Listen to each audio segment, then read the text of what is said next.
Bonjour à tous, je me présente, Laïa Youssef, étudiante au doctorat dans le labo de Jason Niva et de Benjamin Pajot.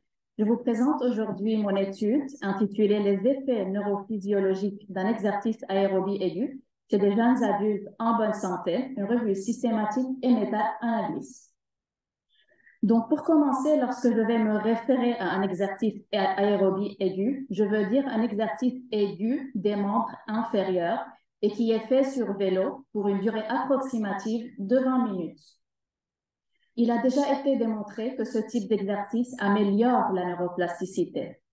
Pour mesurer ces changements, on utilise différentes techniques, dont l'EEG, l'IRM fonctionnel ou la stimulation magnétique transcrânienne, connue comme TMS. Récemment, le nombre d'études qui ont utilisé la TMS avec l'exercice aérobie aigu a augmenté. Donc, c'est quoi la TMS? C'est une technique qui est non invasive, qui permet de quantifier et de moduler l'excitabilité corticospinale et c'est récemment devenu un outil important pour évaluer les effets de l'exercice aérobie sur le cerveau humain. Donc, qu'est-ce qu'on mesure avec la TMS?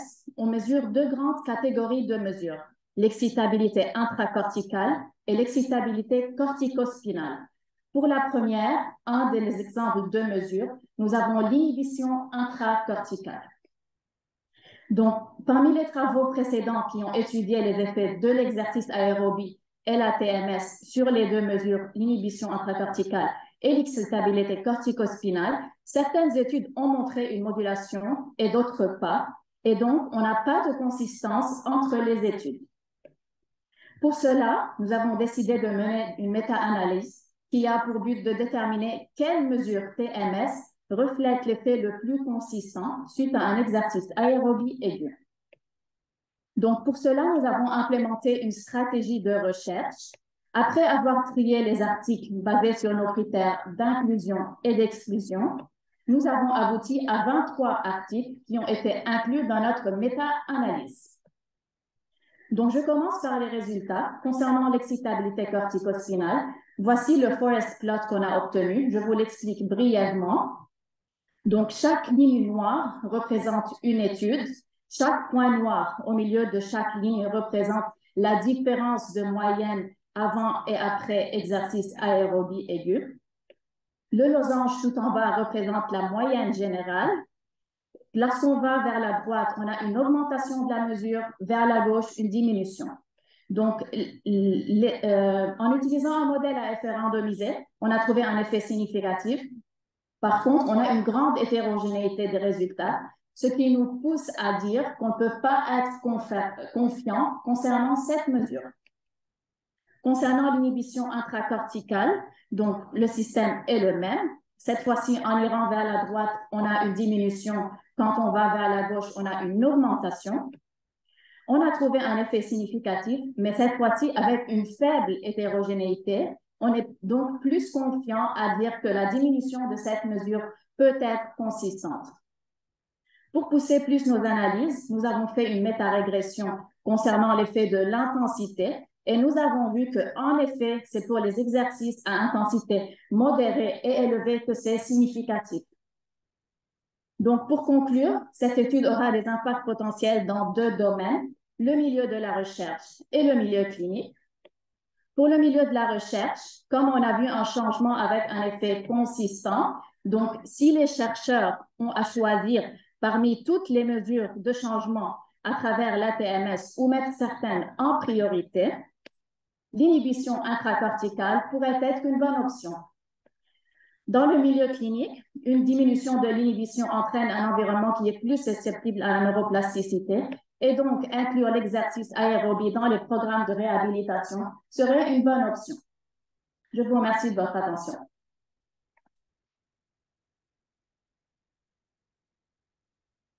Merci.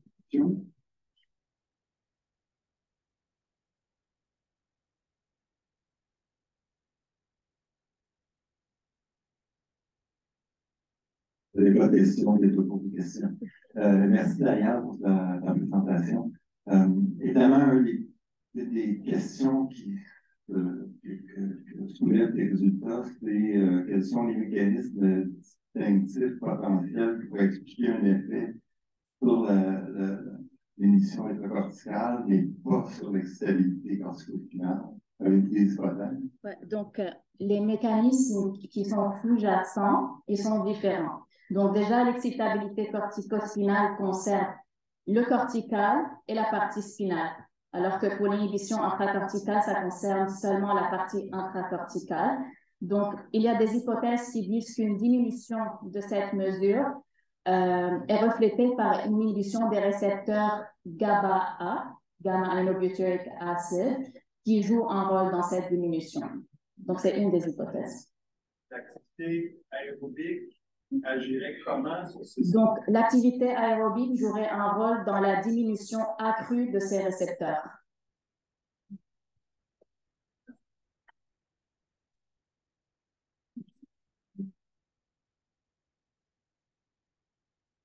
Non, c'est Marie-Julie Verlet qui va nous présenter l'entraînement pro-positif, modalité d'entraînement pour améliorer les ressources fonctionnelles à nourrir la société culturelle et pro-positif chez le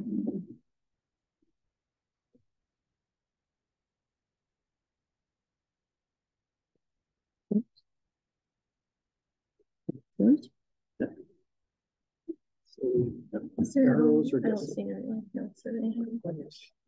remove them. Yeah, perfect.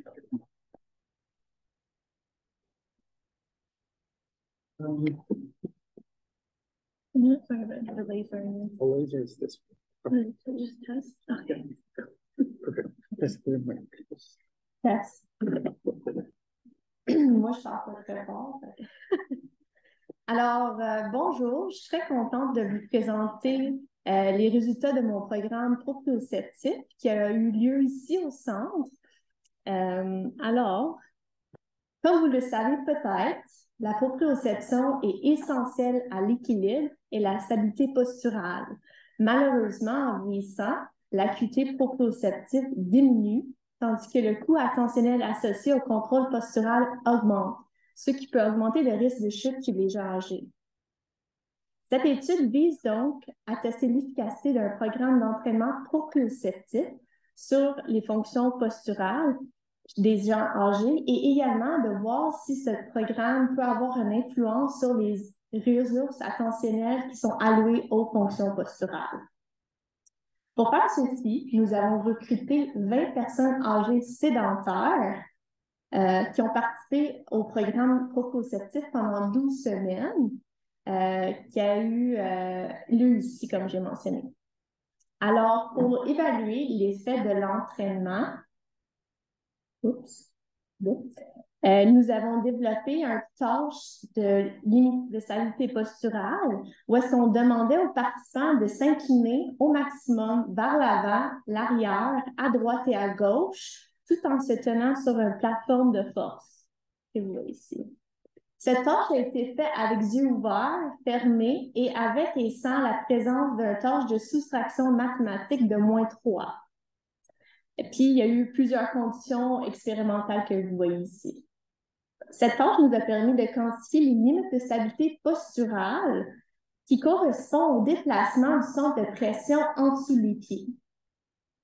Alors, pendant les 12 semaines, les personnes âgées ont participé à ce programme d'entraînement qui visait à améliorer leur sensation de poussée et de déplacement des membres inférieurs. Puis ici, ça a été fait avec les yeux ouverts, des fois les yeux fermés, sur différentes surfaces. Puis ici, vous pouvez voir un petit aperçu de la progression de ce programme à travers les 12 semaines et quelques exemples d'exercices. Alors, ce programme nous a permis d'avoir des données et des résultats très encourageants. Si on regarde les limites de stabilité posturale, on voit qu'à travers les conditions, que ce soit avec les yeux ouverts, fermés ou avec ou sans la présence de la tâche cognitive, il y a eu des améliorations au niveau des limites de stabilité posturale. De plus, on voit également que dans la tâche de la performance cognitive, il y a eu des améliorations aussi à travers les conditions. Donc là, on s'est dit, ben, ça veut dire que les améliorations qu'on a vues dans la tâche posturale n'étaient pas au détriment de la tâche cognitive. Alors, Pourquoi est-ce qu'on est intéressé au programme proprioceptif? Bien, en améliorant la proprioception, on peut améliorer la stabilité posturale, diminuer le coût attentionnel qui est associé au contrôle postural et diminuer le risque de chute des gens âgés. Ça peut être une modalité très importante à considérer dans les entraînements futurs ou des interventions qui visent à diminuer les risques de chute chez les gens âgés. Merci.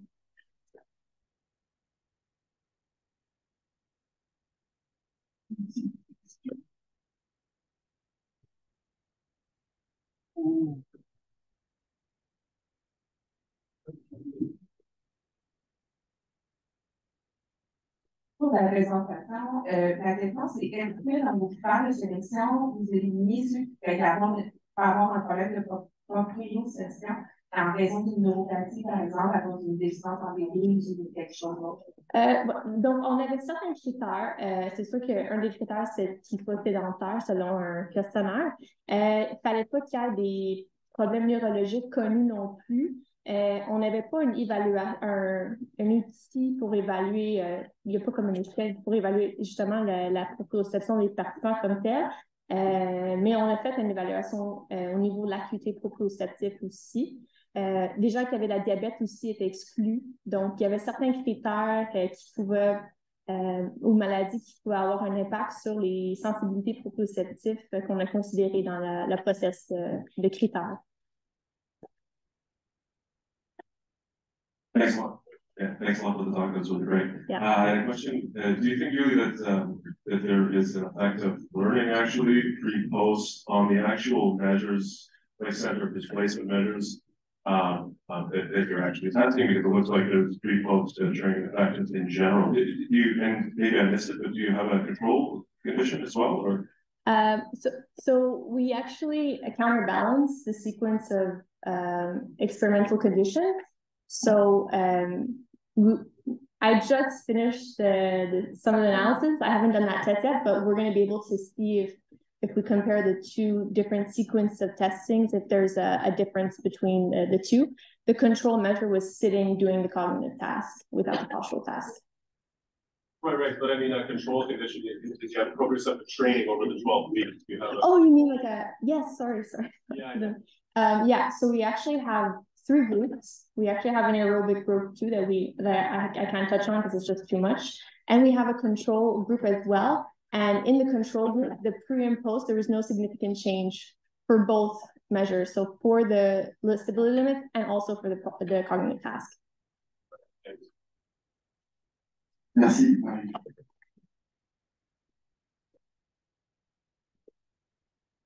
Demande alors accueillir au sein le duc de Gros, qui va te présenter ce projet co-développer un kiosque de la mobilité des aînés, un contexte de laboratoire vivant, une initiative du quartier innovant de Côte des Neiges.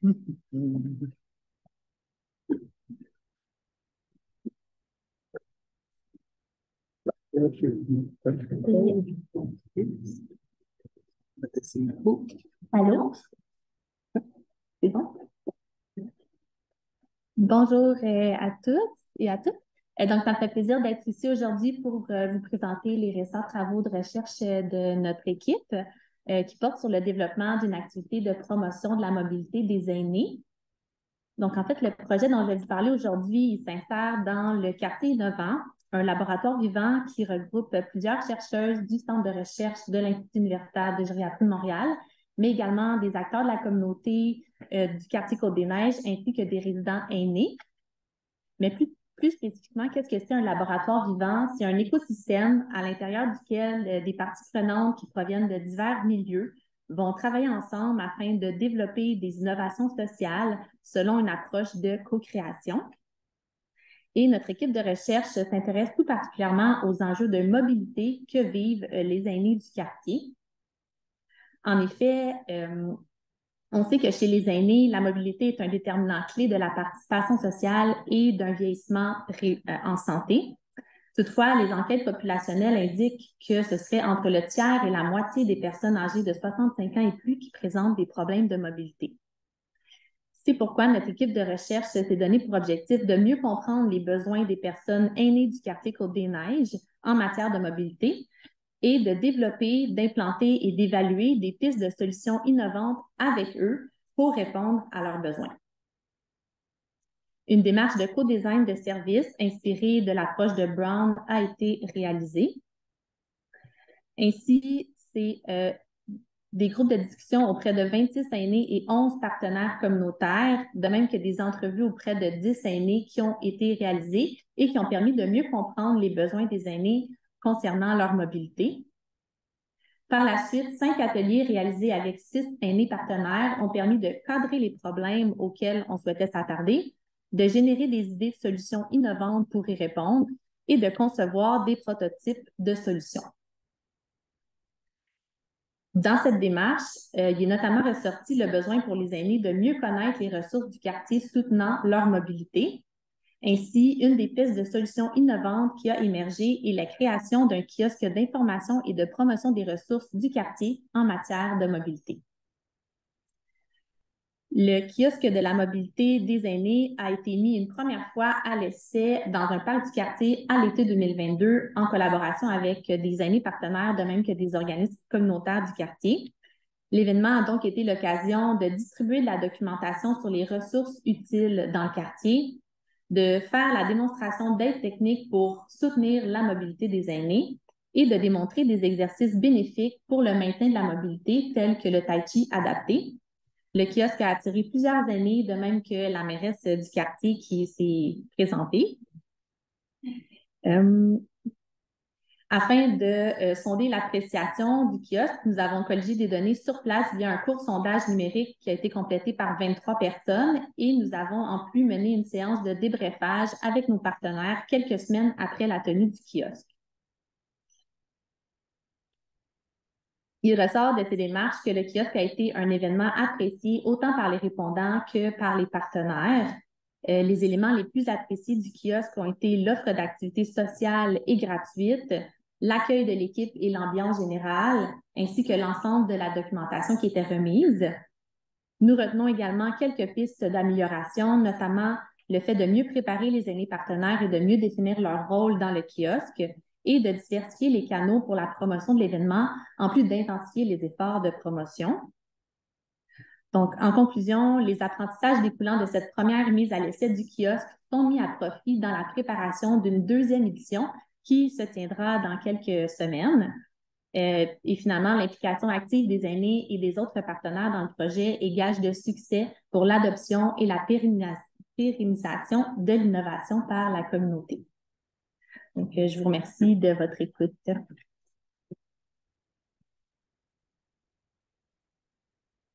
Merci, Roxane. Oui, excellente initiative du quartier Côté Neige. Est-ce que dans les participants en fait, qui sont venus au kiosque, comment en fait on pourrait leur donner le goût de un peu plus les ramener au centre de recherche, participer à nos recherches? Comment on peut passer un dialogue de la science avec des personnes qui habitent dans le quartier qui parce que oui, il y a la question de la mobilité qui répond à un enjeu à eux personnel, puis il y a aussi toute la démarche en fait de comment les inviter aussi dans des initiatives nouvelles en recherche, quel type de solutions on pourrait avoir. Merci. En fait, merci pour votre question, c'est super intéressant. Dans le fond, là, toutes les personnes que vous voyez sur cette photo-là, j'ai pas eu le temps d'en parler, là, mais il y a aussi l'initiative de la Brigade de la mobilité qui a été formée et qui collabore en fait à co-créer les innovations comme nos partenaires. Donc, c'est sûr que lors de du kiosque, on présentait la brigade puis on invitait les gens à se joindre à la brigade en tant que membre de cette équipe-là si c'était quelque chose qui les intéressait. Ensuite de ça, je pense qu'on peut considérer aussi le centre de recherche puis même l'Institut universitaire, de même que le centre Avantage comme des ressources en fait du quartier. Donc, c'est certainement, dans le bottin des ressources, ça pourrait être quelque chose qu'on pourrait ajouter même la possibilité de participer à des projets ou de venir bénéficier des différentes activités qui sont offertes autant en transfert de connaissances, etc. Donc, Merci. Oui. Je pense qu'il y avait une dernière question de Sylvie. Il y a 2 semaines, j'étais à Beaumont avec la société allemande. On parlait avec toutes les parties prenantes sur comment faire pour intégrer les activités liées au style de vie. Et on identifiait des enjeux. Et le premier enjeu, c'était le transport. Et quand j'en ai parlé à des gens, on dit, oh, mon Dieu, c'est moins grave. Et alors, moi, parce que je suis intéressée à ce que vous dites, et la mobilité, c'est quand même un élément important. Mais la question, c'est est-ce que parler de mobilité avec les gens, ou est-ce que ça dépend aussi du transport, de l'organisation du transport? Oui, en fait, dans la conception de la mobilité, là, c'est vraiment toutes les façons de se déplacer d'un point A à un point B. Sauf que ça permet de la mobilité dans le domicile, là, mais nous, on s'intéresse à la mobilité dans la communauté. Mais on inclut aussi toutes les formes de transport, transport adapté, services d'accompagnement, taxi, transport en commun, etc. Là, donc, c'est tous des aspects qu'on explore aussi, là. Et c'est un enjeu des amis. Oui, vraiment. Merci.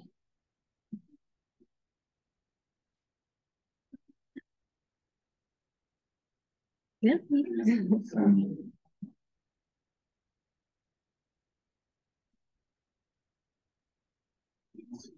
Thomas, Mangin, qui vient de présenter son projet sur la douleur, portant sur la douleur augmente la perception de l'effort lors de la réalisation des tâches communes.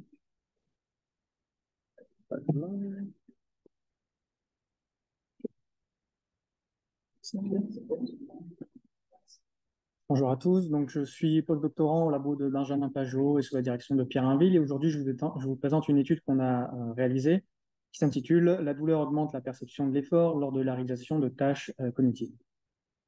Donc, tout d'abord, qu'est-ce que l'effort? Selon le Larousse, c'est une mobilisation volontaire de force physique, intellectuelle ou morale en vue de résister ou de vaincre une résistance. D'un point de vue un peu plus scientifique, une définition qui fait consensus, c'est augmentation volontaire de ressources, engagement volontaire de ressources physiques et mentales afin de réaliser ou d'essayer de réaliser une tâche. La perception de l'effort, c'est la sensation cognitive que l'énergie est dépensée, et cette sensation va s'intensifier quand la personne va essayer plus fort, va s'engager plus fortement. Donc en gros, la perception de l'effort, c'est la perception consciente de l'effort. On s'intéresse, nous, ici, à l'interaction entre la perception de l'effort et la douleur. On sait que la douleur accapare une partie des ressources attentionnelles lorsqu'elle arrive, et puisque une partie des ressources attentionnelles n'est plus disponible pour réaliser la tâche, puisqu'elle est accaparée par la douleur, cela va augmenter la demande de la tâche. On va devoir investir plus d'efforts, et donc aussi la perception de l'effort va augmenter. Mais aussi dans le même temps, puisqu'une partie des ressources attentionnelles allouées à la douleur n'est plus disponible car elle est engagée dans la tâche, cela va entraîner une diminution de la perception de la douleur, donc un effet analgésique. À partir de là, on avait 2 objectifs. Explorer comment la douleur impacte la perception de l'effort lors de la réalisation d'une tâche cognitive et l'impact de la réalisation d'un effort sur la perception de la douleur. On a deux hypothèses qui en découlent. Afin de maintenir un niveau de performance égal en présence de douleur, la perception de l'effort sera plus élevée. Et l'engagement dans une tâche va réduire la perception de la douleur. On appelle l'effet analgésique. Donc les participants ils répondaient tout d'abord à des questionnaires de motivation et de fatigue. Je ne vais pas vous les présenter aujourd'hui, les résultats, sauf si vous les demandez. Ensuite, ils faisaient un premier bloc test, et à nouveau les questionnaires, deuxième bloc test, et à nouveau les questionnaires. Le bloc test était composé de la manière suivante. Les participants réalisaient une tâche mentale que je vous présente juste après, et dans le même temps, il y avait une douleur qui était induite. 3 niveaux de douleur, donc soit chaud non douloureux, soit légère douleur, soit forte douleur. Puis, ils évaluaient leur perception de l'effort ou de la douleur, et puis il y avait une préparation au prochain essai. La tâche mentale, il y avait 3 niveaux de demande. Donc, le niveau 0, c'est croix de fixation. Les participants devaient juste regarder, c'est le contrôle. Dans le premier niveau de demande mentale, il y avait des flèches qui apparaissaient après la croix de fixation. Et à l'aide de la souris, ils devaient cliquer pour indiquer le sens de la flèche. Dans le niveau de demande élevé, dans 50% des essais, il y avait un cercle qui apparaissait autour de la flèche, puis les flèches apparaissaient à gauche ou à droite de l'écran. Les participants devaient aussi cliquer pour indiquer le sens de la flèche, sauf quand il y avait un cercle, ils devaient cliquer sur le sens opposé. Donc, les résultats par rapport à la première hypothèse, donc je rappelle, performance égale et perception de l'effort plus élevé en présence de douleur. Donc, on a bien un effet de la température, de la douleur. Plus la douleur augmente, plus la perception de l'effort augmente. Et dans le même temps, il n'y a pas d'effet sur la performance. Donc, la performance est bien maintenue. Par rapport à la deuxième hypothèse, engagement dans la tâche va entraîner une baisse de la perception de la douleur. On a bien un effet d'interaction. Et ce qu'on observe, c'est que dans les cas de faible douleur et de forte douleur, lorsqu'il y a un engagement dans la tâche, que ce soit une demande forte ou faible, il y a une diminution de la perception de la douleur. Donc, en présence de douleur, afin de maintenir la performance, on va devoir investir plus d'efforts. Et donc, une perception de l'effort plus élevée sera rapportée par les participants. On sait aussi dans le même temps que l'engagement dans une tâche va réduire la perception de la douleur. Et cela, on a pu remarquer dans les résultats, indépendamment du niveau d'effort engagé dans la tâche. Et ce qui est intéressant aussi avec le graphique, c'est que lorsque c'est une faible douleur et qu'il y a un engagement dans la tâche, on passe sous le seuil de détection de la douleur, on passe à un niveau chaud non douloureux. Et je vous remercie.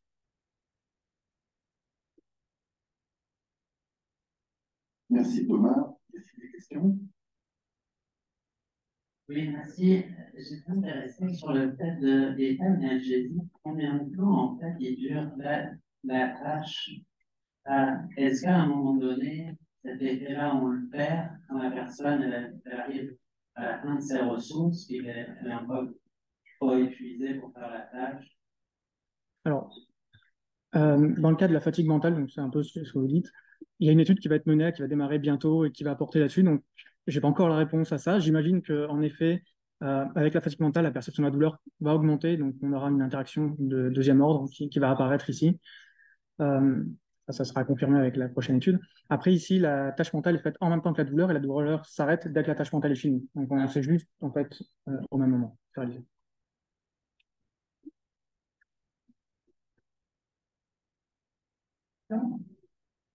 Non. Bon, merci.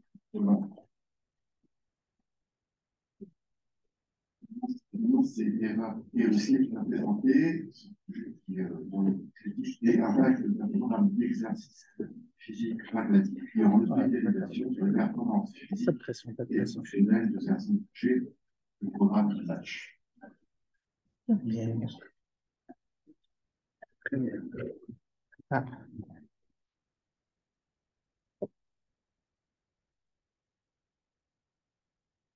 Alors, bonjour à tous. Donc, merci de me laisser l'opportunité de présenter ces résultats qui font partie intégrante de ma thèse. Donc, tout d'abord, l'hospitalisation engendre de l'alitement et cet alitement va amener une diminution au niveau de la masse musculaire, mais aussi de la force musculaire. Et ça va engendrer un cercle vicieux du déconditionnement avec un risque accru de chute, mais aussi un besoin de soutien à domicile plus important et une réadmission à 6 mois dans 33% du temps. La littérature a mis de l'avant que l'activité physique pourrait être une solution pour pallier à ce cercle vicieux du déconditionnement. Donc, si on fait un bilan de ce qui existe actuellement entre activité physique et hospitalisation dans la littérature, ce qui a été mis de l'avant, c'est qu'il y a des améliorations donc, au niveau des performances fonctionnelles dans plus de 50% des études, que ces améliorations étaient visibles avec des courtes durées d'intervention et des exercices simples.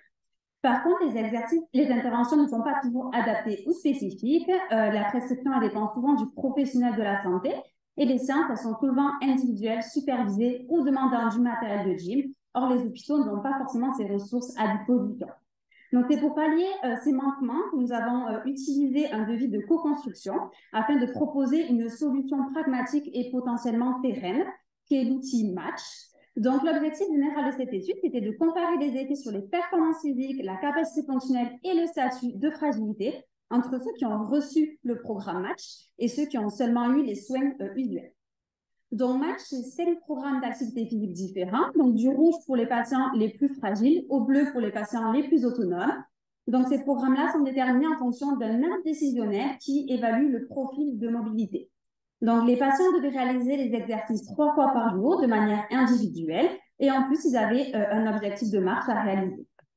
Donc, par rapport à nos résultats, donc, le recrutement s'est effectué de octobre 2020 à janvier 2023. Nous avons réussi à obtenir 62 sujets dans le groupe Match et 38 dans le groupe Contrôle. Donc, notre population était identique à l'admission. Les deux groupes se sont améliorés donc, entre l'admission et le congé donc, au niveau des paramètres physiques et fonctionnels. Par contre, seul le groupe Match s'est amélioré au niveau de la force de préhension donc, entre l'admission et le congé. Et lorsqu'on a regardé le delta de changement, ce delta de changement était supérieur pour les patients du groupe Match que pour les patients du groupe Contrôle.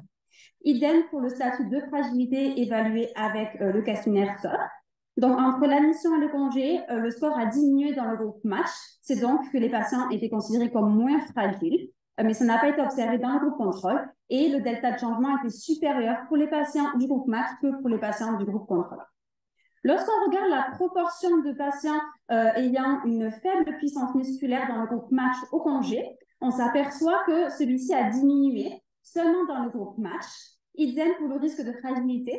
Donc, la proportion de personnes à risque de chuter a diminué au congé dans le groupe match seulement. Idem pour la vitesse de marche. Donc, la proportion de personnes ayant une vitesse de marche normale au congé a augmenté, mais pas dans le groupe contrôle. Et pour le statut fonctionnel évalué via la batterie de test du SCPD, c'est pareil, la proportion de personnes ayant une haute performance fonctionnelle au congé dans le groupe match a augmenté. Et finalement, lorsqu'on regarde la durée de séjour, même si c'est pas significativement différent entre les groupes, il y a quand même une différence de 6 jours de durée d'hospitalisation.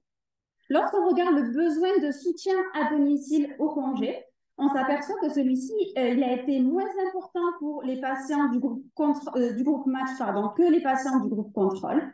Et une des explications, ça pourrait être cette amélioration qui a été clinique donc entre l'admission et le congé seulement pour les patients du groupe match au niveau des activités de la vie quotidienne. Ces activités de la vie quotidienne-là, en fait, permettent justement de déterminer le besoin de soutien à domicile des patients. Donc, en conclusion, match semble donc efficace pour le patient, mais également, ça pourrait engendrer de potentielles économies pour les systèmes de santé. Donc, merci à tous pour votre attention.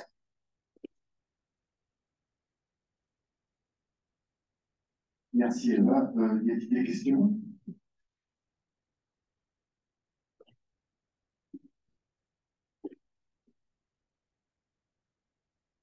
Ça donne une présentation. Je voulais savoir si les gens continuaient après l'hospitalisation à faire l'exercice. Donc, là, je présenté qu'un petit bout de notre projet, mais le projet, il est à plus grande échelle.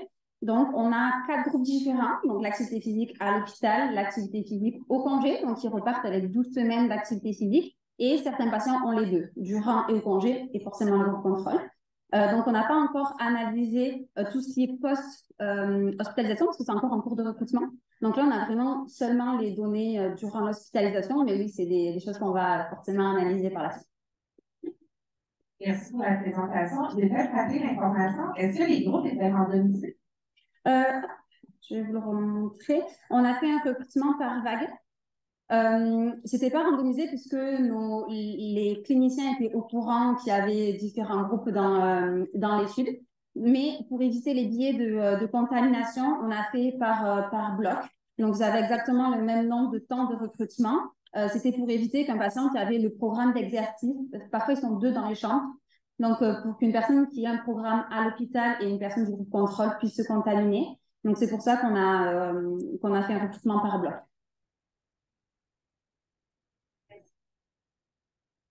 Merci Eva.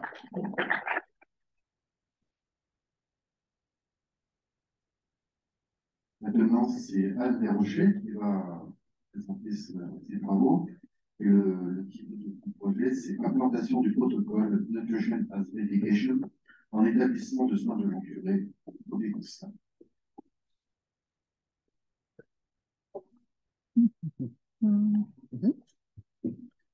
Tu as des flèches ou tu as le contrôle? C'est bon, qu'est-ce que tu veux? OK. Test, c'est bon. Volume juste pour voir. Pardon? Allô? Ouais. OK. Bonjour tout le monde, je suis très contente d'être ici aujourd'hui pour présenter les résultats de mon projet de maîtrise qui porte sur l'évaluation de l'implantation du protocole Nutrition as Medication en établissement de soins de longue durée. Donc, la malnutrition, ça touche entre 27 et 54% des individus qui vivent en établissement de soins de longue durée. Et pour répondre à ces problèmes-là, en fait, on va avoir recours à des bouteilles généralement de suppléments nutritionnels oraux qu'on va offrir au repas et aux collations. Par contre, on sait maintenant que la consommation de ces bouteilles-là est faible avec seulement 50 à 65% de leur contenu qui est consommé. C'est donc pour ces raisons-là que des protocoles comme le protocole Nutrition as Medication existent. Donc, ça consiste à donner des petites doses d'un supplément nutritionnel oral qui est très dense en énergie et en protéines avec la médication. On a vu que l'adhésion était beaucoup plus élevée que le 50 à 65 qu'on a vu avec les bouteilles. Donc, plus de 90 des doses qui sont offertes de cette façon-là sont consommées.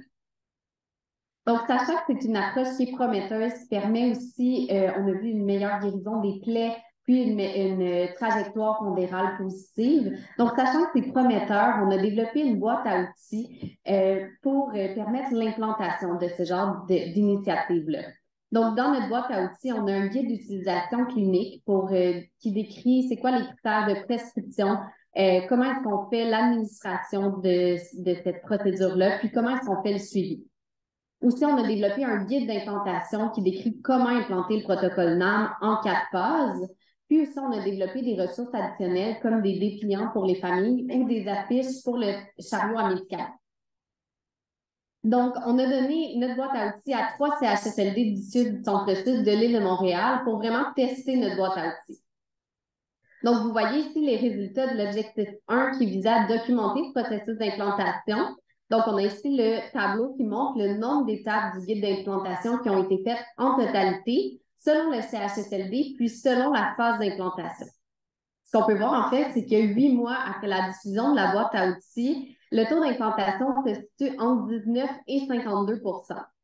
Vous pouvez voir aussi que pour le CHSLD numéro 3, le taux d'implantation semble particulièrement plus faible. Ensuite, dans les 3 phases qui ont été débutées, donc la phase de planification semble être celle qui a été la plus difficile.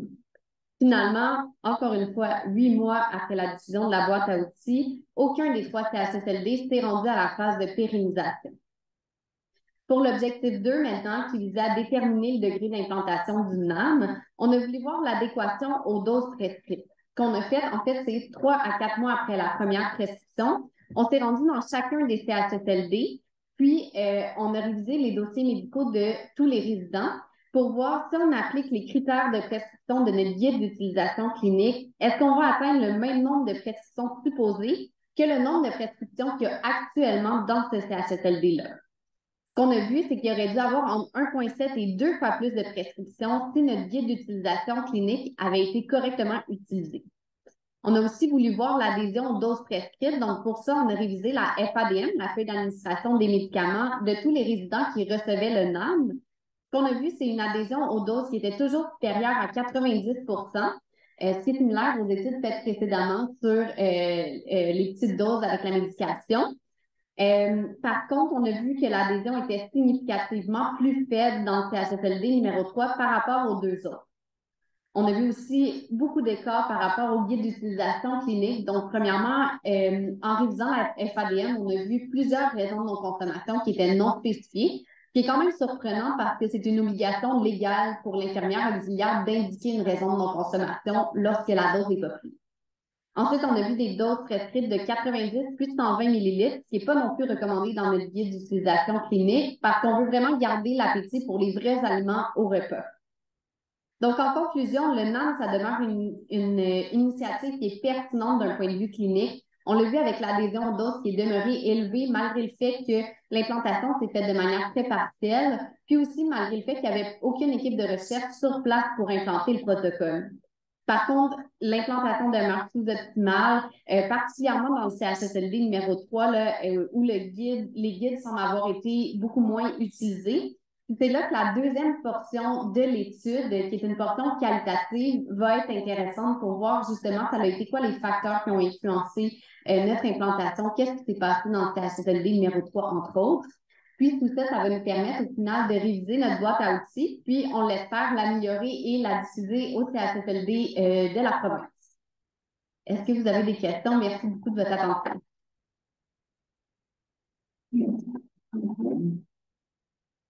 Y a-t-il des questions? Oui, merci beaucoup pour cette présentation. Est-ce que... Oui, alors... est-ce que c'est, lorsque vous avez commencé à lire, est-ce qu'il y a de la résistance des milieux? Parce que si on donne la même dose, mais en 4 prises, ça veut dire qu'il y a 4 gestes qui doivent être donnés dans la journée, versus, moi j'avais l'habitude de juste leur donner une bouteille de 120 ml, puis lorsque tu rapportes, ça se voit que les doses, dans certains CHSLD, à certains moments, ils ont eu aussi cette dose-là. Est-ce qu'il y a eu des questionnaires qui ont été faits passer aux professionnels pour vérifier que leur adhésion en fait, à cette pratique? Oui, effectivement, là, on a commencé justement notre portion qualitative, même si je ne l'ai pas présenté ici. Il y a un des 3 CHSLD qui était plus réticent justement à l'augmentation de la charge de travail, mais dans les 2 autres, en fait, là, c'était vraiment vu comme un médicament, comme un autre. Puis, je me rapporte à une étude là, qui a été faite en Alberta, puis ça disait que ça augmentait juste un peu là, la charge de travail des infirmières auxiliaires, comme 5 minutes, 20 minutes en tout dans la journée. Puis, il y a aussi le fait que ça l'aide beaucoup d'avoir juste un supplément. Ça fait en sorte qu'on a moins de suppléments au repas. Donc, il y a ça qui va être comme un peu déchargé aussi. Mais au lieu de prendre un verre d'eau, des fois, ça va être ça à la place. Donc, il n'y a pas eu tant de résistance, mais on l'a sondé effectivement dans le cadre d'entrevues semi-dirigées. La question. Oui, j'avais une question par rapport à ton CHSLD 3, oui. Qui m'ont répondant. Est-ce que c'est à cause du personnel qui est moins nombreux, moins qualifié, moins expérimenté en CHSLD, ou c'est ta population? C'est quoi qui explique cette différence entre les 3 pour que tu explores plus tard dans ta boîte de révision d'études? Il y a quelques différences. Effectivement, c'est un CHSLD qui est plus petit. L'implantation aussi a commencé vraiment plus tardivement dans ce CHSLD-là. C'est la même nutritionniste aussi qui est dans le CHSLD 1 et 3. Le CHSLD 1 qui a commencé d'ailleurs en flèche, là, ils ont commencé après ça, parce qu'aussitôt la boîte à outils reçue, tandis que le CHSLD 3, là, c'est ça, il y a eu l'agrément, il y a eu un changement de direction au niveau des gestionnaires. Donc, il y avait ça qui était quand même différent. Puis aussi, c'est ça, la nutritionniste était déjà vraiment occupée dans le CHSLD 1 à le mettre en place. Peut-être que c'est ça aussi que j'avance vraiment des hypothèses, là, mais il y a ces facteurs-là qui peuvent effectivement être différents, là. Merci. Maintenant, tour de Fabien Ruiz, qui va nous présenter son projet faisabilité et acceptabilité de l'implantation de prescription d'activité physique adaptée en clinique externe de gériatrie, l'étude pilote TES. Ta présentation, tu m'as pas envoyé. Si, je te l'ai envoyé. Ok. Correct. Là, je me sens. C'est bon, c'est genre. Ouais, gauche. Est-ce qu'on m'entend bien? Super. Alors, merci beaucoup de me permettre de présenter ces résultats pilotes qui font partie intégrante de ma thèse. Donc, pour cette étude, on s'est appuyé sur la littérature qui a montré donc, que le vieillissement entraînait des déclins, et notamment des déclins au niveau des capacités fonctionnelles et au niveau de l'appareil musculaire, avec une diminution de la force et de la masse musculaire. Lorsque ces déclins sont accrus, on parle alors de vieillissement symptomatique, qui peut entraîner l'aîné vers la spirale du déconditionnement. Pour éviter cela, on adresse souvent les aînés vers des cliniques externes pour bénéficier de soins de première et deuxième ligne et donc contrecarrer cette spirale du déconditionnement. Seulement, la littérature a montré que l'activité physique était un des meilleurs moyens pour lutter contre ces déclins. Et malheureusement, l'activité physique en tant que prescription peine encore à se démocratiser, notamment par manque de solutions pragmatiques et également par manque d'effets dose-réponse bien définis. Donc pour cela, nous avons co-créé l'outil PACE, qui est donc promouvoir l'autonomie par l'exercice, qui propose donc un système de prescription d'activité physique avec un programme défini sous une couleur et un niveau de difficulté parmi donc 35 modalités possibles et un temps de marche quotidien. Et cette prescription est définie selon un arbre décisionnel, soit subjectif, soit objectif. Et l'objet de notre étude était donc de voir la faisabilité et l'acceptabilité d'une mise en place d'une telle prescription, aussi bien pour le milieu et les médecins que pour les patients. Donc, pour cela, nous avons recruté des patients au sein de la clinique externe, ici, qui répondait à des critères assez basiques. Donc, il fallait qu'il n'ait pas de contre-indication à l'activité physique, que ce soit du point de vue cognitif comme du point de vue physique, et qu'ils aient les moyens techniques ou physiques d'être évalués par un kinésiologue, donc soit à distance, soit en présentiel. Ensuite, on proposait donc le parcours de soins suivant. Tout commençait lors de la consultation du médecin qui administrait l'art décisionnel subjectif et qui donnait donc une prescription de programme à la suite de cette administration. Puis, le patient était vu par le kinésiologue pour bénéficier d'une évaluation, donc cette fois objective, avec des tests physiques qui étaient les suivants. Donc, ce sont des tests qui sont validés en gériatrie. Et il y avait également des questionnaires sur les habitudes de vie et sur l'autonomie générale du patient. Ensuite, le kinésiologue effectuait un enseignement des exercices et suivait pendant 12 semaines, donc les 12 semaines de programme, le patient jusqu'à la 12e semaine où le patient était réévalué par des tests physiques. Et à la fin de notre vague pilote, donc de 4 mois, nous avons réinterrogé les médecins pour connaître leur avis et leur satisfaction sur l'outil et sa mise en place. Donc, par rapport à tout ça, tout d'abord, du point de vue du milieu, sur les aspects de faisabilité, on peut voir que globalement, les patients, donc 88% étaient éligibles et ont reçu une prescription, 63% des éligibles ont commencé leur programme et finalement 50%, donc un patient sur deux qui était éligible et consentant, a reçu un programme et l'a fini, donc est allé jusqu'au bout des 12 semaines. En ce qui concerne la satisfaction des médecins, donc on l'a évalué par l'intermédiaire du questionnaire SUS et l'utilisabilité s'est révélée acceptable pour les médecins. En plus de ça, la totalité des gériatres ont jugé l'outil très pertinent et la majorité trouvait que PACE ajoutait peu de travail et un fardeau léger à tolérable. En ce qui concerne maintenant le patient, tout d'abord du point de vue faisabilité, eh bien, les patients ont pratiqué leur programme 3,3 fois par semaine et 65% d'entre eux ont marché tous les jours 10 à 30 minutes en fonction de leur prescription. Et en ce qui concerne l'acceptabilité, eh bien, la difficulté était ressentie à hauteur de 41%, ce qui coïncide avec un modéré un petit peu plus faible. Et 98% d'entre eux n'ont ressenti aucune douleur liée au programme. Et en plus de cela, 100% d'entre eux se sont sentis en sécurité et on n'a recensé qu'une seule chute, mais cette chute était indépendante du programme.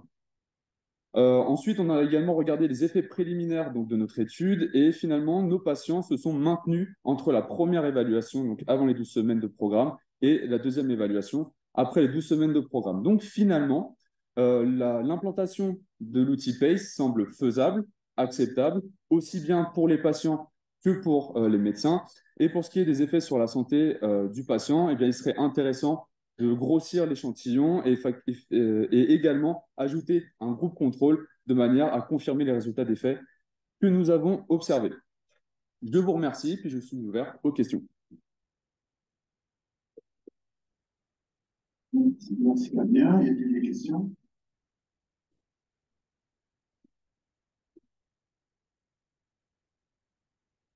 Bon, la question, donc merci Fabien. Merci à vous. La dernière présentation. Voilà, c'est Marie-Croix qui va nous présenter son projet des produits de glycation avancée cutanée, un nouveau marqueur de la production musculaire, indépendamment de l'âge et du niveau d'activité physique. L'interrogation. Je m'avais laissé. Et ça, les bonnes zones, good. Voilà. Comment ça pour passer? Oui. Teste le micro, juste pour mettre. Vous m'entendez? Test. Ouais, c'est bon. Alors, merci à tous, bonjour à tous. Je vais vous présenter mon travail qui fait partie intégrante de mon Master 2 en STAPS à Marseille. Alors, on va directement commencer en parlant de la fonction musculaire, qui est un facteur essentiel pour le maintien de l'autonomie physique. C'est pour ça qu'il va être crucial de comprendre comment évolue la fonction musculaire avec l'âge. Pour ça, on a pensé à utiliser des biomarqueurs. Le problème, c'est que bien souvent, ces biomarqueurs, ils sont invasifs et du coup, leur efficience clinique, elle est assez controversée. C'est pour ça qu'un enjeu majeur de cette étude, ça a été d'identifier et d'exploiter des biomarqueurs non invasifs liés aux effets du vieillissement sur la fonction musculaire et les capacités fonctionnelles. Alors, la question centrale de ce mémoire, ça a été les biomarqueurs qui sont les produits finaux de glycation avancée, ou plus communément appelés les AGEs. La question, ça a été de voir si ces biomarqueurs seraient pertinents pour mesurer le déclin de la fonction musculaire. Alors, les AGEs, qu'est-ce que c'est? Ce sont des produits issus de réactions entre des protéines ou des lipides avec des sucres. Et ce qui est intéressant de noter, c'est que les AGEs, on les accumule tout au long de notre vie. C'est la source endogène. Mais par contre, la source la plus importante, c'est la source exogène, apportée par l'alimentation et notamment le tabac. Ce qu'on sait sur les AGEs, enfin, ce qui est plutôt suggéré, c'est que les AGEs sanguins contribueraient au déclin du fonctionnement des cellules lors du vieillissement. Et on sait également depuis quelques années que la mesure non invasive par autofluorescence cutanée, dont on s'est servi dans cette étude, donc de manière non invasive, est très prometteuse et serait également fiable. Donc dans cette étude prospective et secondaire, 117 hommes de 18 à 93 ans en santé ont été recrutés. Et les 3 objectifs de cette étude, ça a été en 1, de confirmer les liens entre la fonction musculaire, les capacités fonctionnelles et les niveaux de AGEs cutanés. En 2, d'identifier l'impact de l'âge et de l'activité physique sur les niveaux de AGEs cutanés. Et enfin, d'explorer l'influence de l'âge ou de l'activité physique sur la relation AGEs cutanée-fonction musculaire. Donc, concernant le premier objectif, on peut voir dans un premier temps qu'on avait une forte corrélation positive entre les taux de AGEs cutanés et l'âge. Mais également au niveau de la fonction musculaire et des capacités fonctionnelles, on avait des corrélations négatives avec la quasi-totalité des variables associées à ces 2 paramètres. Également, concernant le niveau d'activité physique, la plupart des variables étaient corrélées négativement avec un haut taux de AGEs cutanés. Donc ça nous amène à la conclusion suivante, c'est que l'hypothèse de notre premier objectif, elle est validée. On a bien des corrélations entre le niveau de AGEs cutanés et la fonction musculaire, mais également avec les capacités fonctionnelles et l'activité physique. Ce qui nous amène à notre deuxième objectif, d'identifier l'impact de l'âge et de l'activité physique sur les niveaux de AGEs cutanés. Donc, concernant l'activité physique, on n'observe aucune différence significative intergroupe, ce qui nous amène à la suggestion que le statut d'activité physique ne semble pas être un facteur impactant les niveaux d'AGEs cutanés. En revanche, quand on s'intéresse aux périodes de vie, donc on a scindé notre cohorte de 117 personnes en 3 groupes d'âge. Et bien là, à l'inverse, on a des niveaux de AGEs cutanés qui diffèrent significativement, et ce, pour tous les groupes. Donc, les périodes de vie semblent bien influencer les niveaux de AGEs cutanés. Ça nous amène sur notre troisième et dernier objectif, qui était donc, je le rappelle, d'explorer l'influence de l'âge sur la relation, cette fois-ci, AGEs cutanés, fonction musculaire. On peut voir qu'au niveau des jeunes et des adultes, on n'a aucune corrélation significative ou presque. Donc, on va passer rapidement. Mais en revanche, chez les aînés, on a des corrélations négatives avec la fonction musculaire, entre le taux d'AGEs cutanés et la fonction musculaire, ce qui nous indique donc que les AGEs cutanés, il semble bien être un biomarqueur pertinent pour le déclin de la fonction musculaire chez des aînés relativement jeunes dans notre cohorte et qui, on le rappelle, avaient pour la plupart un bon statut fonctionnel et un bon statut musculaire. Donc pour conclure, on peut dire que seule la fonction musculaire était corrélée au niveau de l'AGEs cutanés chez les aînés dans cette étude, ce qui nous amène à penser que les AGEs cutanés et plus généralement les AGEs seraient un potentiel biomarqueur clinique du déclin précoce de la fonction musculaire, mais aussi de par les caractéristiques de notre groupe d'aînés, également un prédicteur du déclin des capacités fonctionnelles qui, on le rappelle, arrive à la conséquence du déclin de la fonction musculaire. Donc, en termes de limites, il y en avait quelques-unes dans notre étude. Déjà, on n'a recruté que des hommes. Également, c'était une sous-analyse, donc la taille d'échantillon, elle n'a pas été anticipée pour les taux de AGEs cutanés. Mais en guise de perspective, ce qui serait intéressant, ce serait d'identifier des cut points de AGEs qui seraient interprétables cliniquement, qui permettrait de diagnostiquer les personnes catégorisées comme à risque. Je vous remercie de votre écoute et je remercie le laboratoire. Merci. Merci, Stéphane. Il y a des questions?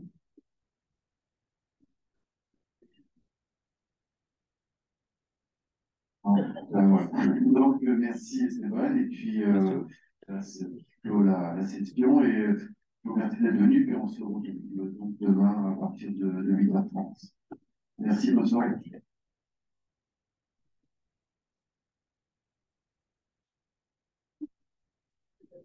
And recording.